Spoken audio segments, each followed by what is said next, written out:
Aïe, je vais me faire tirer les oreilles. Orthographe. Mon Dieu, 2 fautes.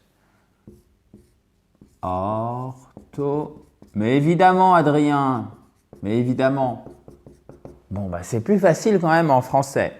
Quoique, mais c'est la même chose dans la langue de Shakespeare. C'est sans doute votre première ou votre deuxième langue étrangère et vous faites sans doute des fautes d'orthographe. On va vérifier ça tout de suite puisque j'ai sélectionné celles qui reviennent le plus souvent chez les francophones dans cette première partie, puisqu'on va continuer, chers amis, toujours part 1, dans la joie et la bonne humeur demain avec la part 2. Ce sont des mots simples. Je vais me mettre de ce côté. Vous allez me dire, pour une fois, il y a pensé. Yes! Première chose, et c'est une faute d'orthographe, ne la faites plus, je le vois tout le temps, systématiquement, au moins 15 fois par jour, sans rigoler. Pourquoi je vous dis au moins 15 fois par jour? Parce que quand je m'occupe de répondre à tous vos commentaires, notamment sur le programme Parler Anglais dans les 60 jours qui viennent, à chaque fois, je me fais, entre guillemets, un malin plaisir de vous le dire parce que c'est vraiment important. Et là-dessus, je ne transigerai pas, si je puis dire. I, quand ça signifie je, et a fortiori quand c'est la première lettre de la phrase, mais aussi au milieu et à la fin de la phrase, quoique I au milieu ou à la fin de la phrase, enfin en tout cas à la fin de la phrase c'est plus rare, mais c'est toujours une majuscule où qu'il soit, ok? On n'écrit pas comme ça et d'ailleurs les anglophones font systématiquement cette faute et c'est quelque chose qui est à mon sens dommageable. C'est le mot le plus simple, une lettre, donc écrivez-le correctement. Évidemment, I love you signifie je t'aime, parfait. Ensuite, lequel ou même laquelle veux-tu, puisqu'en anglais, du coup, on n'a pas cette notion de féminin masculin. Which one do you want? Which one do you want? Vous pouvez l'apprendre par cœur et le mettre dans votre fabuleux cahier d'apprentissage, chers amis. Vous n'avez pas de fabuleux cahier d'apprentissage? Vous voulez peut-être tout simplement un cahier d'apprentissage? Pas de souci, puisque c'est l'outil indispensable pour bien fixer dans votre mémoire ce que vous apprenez pour donc revenir régulièrement dessus, parce que vous savez que la mémoire, elle tombe comme ça, donc il faut la remonter régulièrement pour enfin la fixer dans le temps et se souvenir des choses à long terme, puisque la mémoire à long terme, c'est celle qui sollicite le moins d'énergie et c'est celle qui est bien plus vaste que votre mémoire à court terme, qui elle, malheureusement, c'est enfin ma mémoire à court terme aussi, elle est plus limitée et elle demande plus d'énergie, ok? Donc, vous avez la vidéo pour le cahier d'apprentissage juste en dessous si vous voulez savoir comment l'utiliser, comment le faire et avoir votre propre cahier d'apprentissage. Donc, avez-vous vu la faute, chers amis? Je vous laisse regarder. Faute, d'ailleurs, là pour le coup, on a évidemment une majuscule. Pourquoi? Parce que c'est une phrase en entière qui se termine par un point d'interrogation. C'est donc une question. La faute, elle est ici. C'est which. Le H ne se prononce pas, mais il s'écrit bien. Okay? C'est super important de ne pas faire cette faute aussi.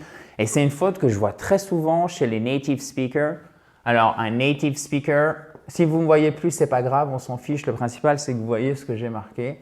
C'est quelqu'un, techniquement, ça se dit un locuteur natif. Qu'est-ce qu'un locuteur natif? C'est quelqu'un dont l'anglais est la langue maternelle. Si vous êtes un fidèle abonné, vous le savez parce que j'ai dû le répéter 300 fois et je m'en excuse par avance.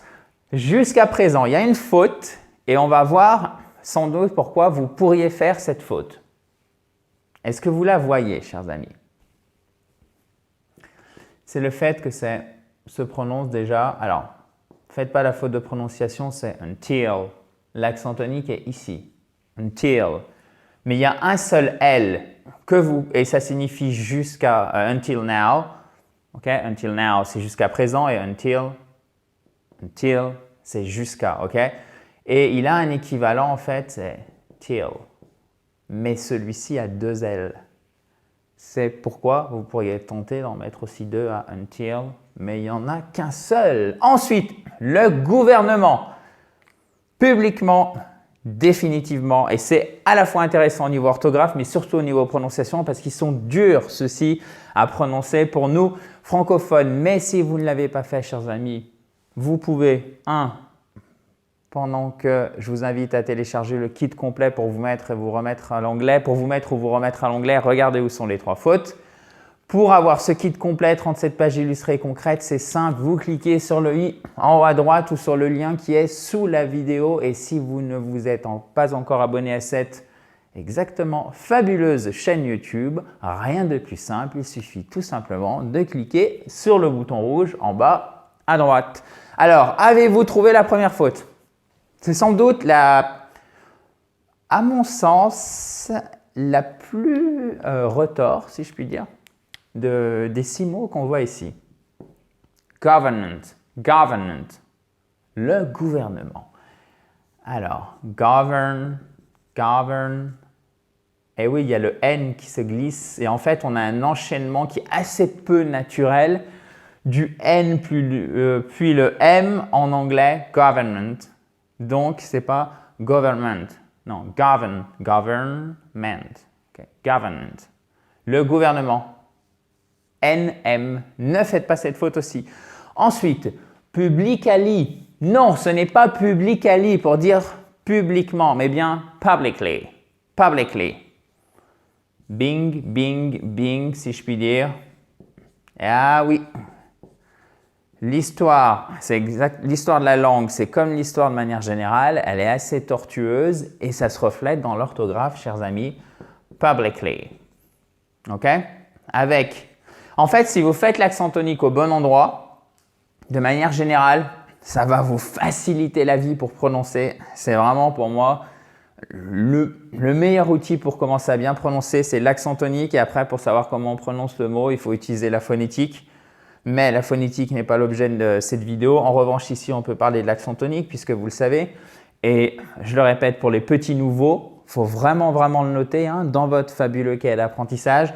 Tous les mots en anglais qui ont 2 syllabes ou plus ont une syllabe qui est accentuée. C'est cette syllabe accentuée qui va faire toute la différence et c'est à partir d'elle qu'on va déplier littéralement, comme lorsqu'on ouvre un livre ou vous savez aussi les origamis, c'est exactement la même façon.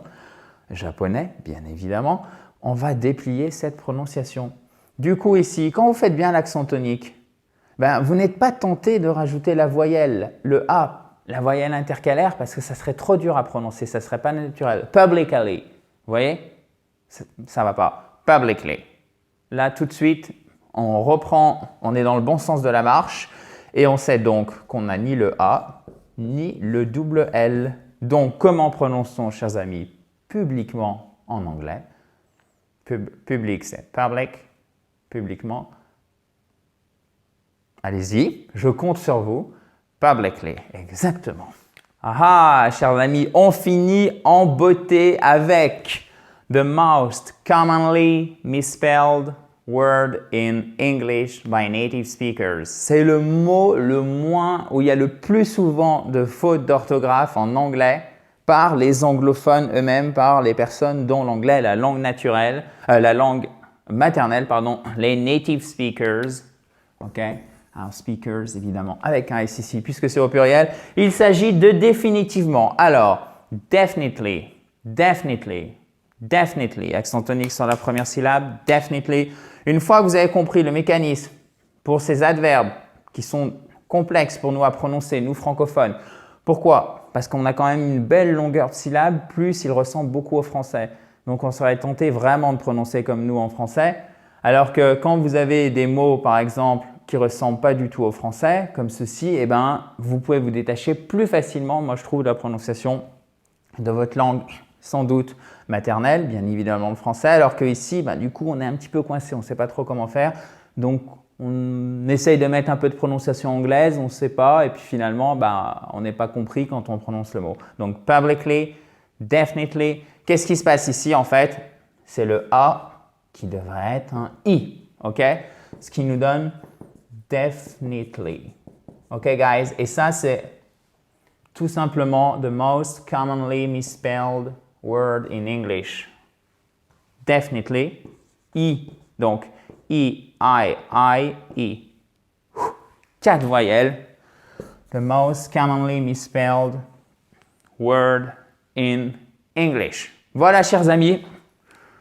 Là, on a corrigé des choses importantes au niveau de l'orthographe. Le but du jeu, si je puis me permettre, ça serait que vous écriviez tout simplement les énoncer dans votre cahier d'apprentissage avec les fautes.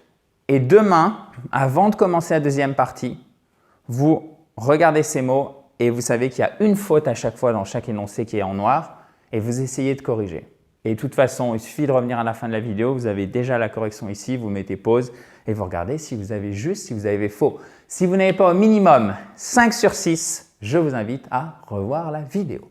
Bon, on se dit à demain. Si vous avez des questions, des commentaires, vous mettez ça juste en dessous. Et vous pouvez bien évidemment vous abonner à cette fabuleuse chaîne YouTube juste ici en bas à droite et récupérer votre kit complet pour vous remettre à l'onglet.